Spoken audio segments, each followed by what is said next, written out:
Everyone, a very warm welcome. मैं आपसे एक क्वेश्चन पूछूं, एक अच्छा अकाउंटेंट आपके हिसाब से कौन होता है? क्या एक अच्छा अकाउंटेंट वो होता है जिसे पता होता है कि डेबिट क्या होता है और क्रेडिट क्या होता है? क्या लगता है आपको? तो मैं आपको आंसर जरूर बताती हूँ।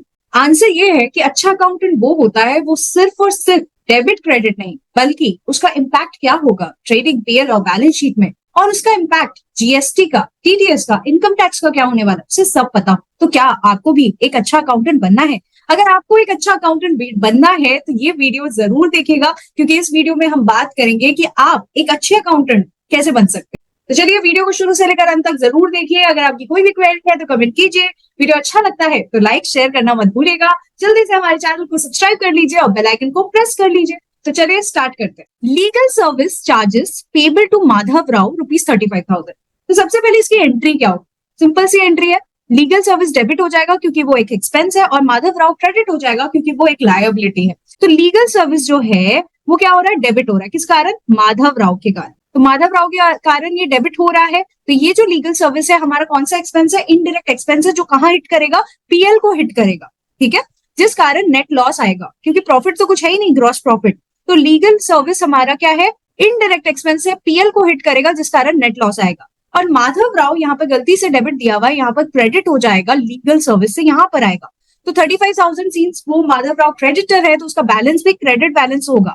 तो क्रेडिट बैलेंस कहाँ दिखेगा गाइस? अगर क्रेडिट बैलेंस है तो वो दिखेगा लायबिलिटी साइड में। तो नेट लॉस भी हमारे लिए लायबिलिटी है। क्यों लायबिलिटी है? इसलिए लायबिलिटी है नेट लॉस क्योंकि जो बिजनेस है उसको ओनर को देना है पैसा, राइट? तो इस केस में लायबिलिटी जो है घट रही है, कम देना है पैसा, ज्यादा नहीं देना है, कम पैसा देना है, इसलिए लायबिलिटी घट रही है, लायबिलिटी माइनस हो रही है, और माधव राव हमारे लिए लायबिलिटी बढ़ रही है। तो हमारा अल्टीमेटली बैलेंस शीट मैच हो जा रहा है। तो आपको सिर्फ और सिर्फ जर्नल एंट्री नहीं बल्कि उसका इम्पैक्ट भी पता होना चाहिए। नेक्स्ट, जीएसटी इंप्लीकेशन, बहुत ही इंपॉर्टेंट टॉपिक है, दैट इज जीएसटी। तो आप सबसे पहले कैसे माइंड मैपिंग करोगे, कैसे समझने का कोशिश करोगे? सबसे पहले ये गुड्स है या सर्विस है? Obviously legal service is a service.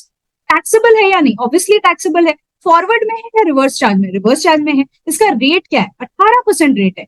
Section 16 apply करता है कि आप सेल्फ इनवॉइसिंग करोगे, क्योंकि आरसीएम अप्लाई कर रहा है तो सामने वाला तो आपको जीएसटी इनवॉइस देगा नहीं, तो आप सेल्फ इनवॉइसिंग करोगे। सर्विस आपको मिल रही है, आपने पेमेंट भी कर लिया, रिटर्न फाइलिंग भी कर लिया। सेक्शन 17 सबसेक्शन 5 मतलब क्या? ब्लॉक क्रेडिट है। ब्लॉक क्रेडिट का मतलब ये होता है कि आपको क्रेडिट नहीं मिलेगा। नहीं, ब्लॉक क्रेडिट तो नहीं है, क्रेडिट तो मिलेगा।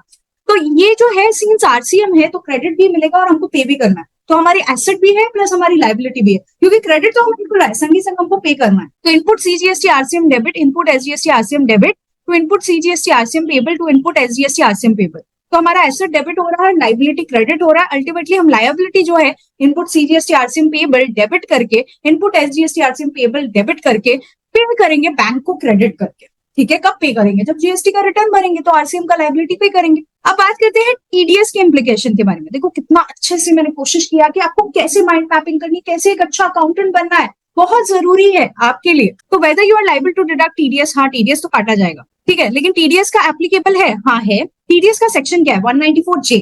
रेट क्या है? 10%। लिमिट क्या है? देखो लिमिट अभी तो इंक्रीज हो गया, 25-26 में आपका 50,000 हो गया लिमिट, पहले था 30,000। तो पहले के हिसाब से एक बार पढ़ लेते हैं। तो पहले 30,000 था 24-25 में।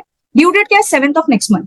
तो माधव राव को हम डेबिट करेंगे, पहले तो वो क्रेडिटर था, अब उसका टीडीएस काट रहा है तो उसको डेबिट करेंगे, और टीडीएस पेबल ऑन प्रोफेशन को क्रेडिट करेंगे, टीडीएस पेबल टू बैंक। देखिए ये एक मेरा हाइपोथेटिकल सिचुएशन है, इसमें टीडीएस तो नहीं कटना चाहिए अगर मैं 25-26 फाइनेंशियल ईयर के हिसाब से देखूं तो, क्योंकि लिमिट 50,000 है, लेकिन पहले की लिमिट के हिसाब से तो टीडीएस कटना चाहिए। तो TDS payable on profession to bank, जब आपका ड्यू डेट होगा तब आप पेमेंट कर दोगे। नेक्स्ट, टैली इंप्लीकेशन भी देखना ना। टैली में टीडीएस कैसे आपको क्या करना है? एक्टिवेट करना है, F11 में जाके एक्टिवेट करना है, लेजर में एक्टिवेट करना है। ठीक है, तो ऐसे आपको पढ़ना है गाइस, ऐसे पढ़ के जाओगे ना, इंटरव्यूअर कभी रिजेक्ट नहीं करेगा, क्योंकि खाली जर्नल एंट्री करना एक अकाउंटेंट का काम नहीं है, वो डेटा एंट्री ऑपरेटर का काम है, और हम डेटा एंट्री ऑपरेटर नहीं है, हम अकाउंटेंट है। अकाउंटेंट का काम होता है बिग पिक्चर देखना। Thank you so much everyone for your time and patience. Hope ये वीडियो आपको समझ में आया होगा।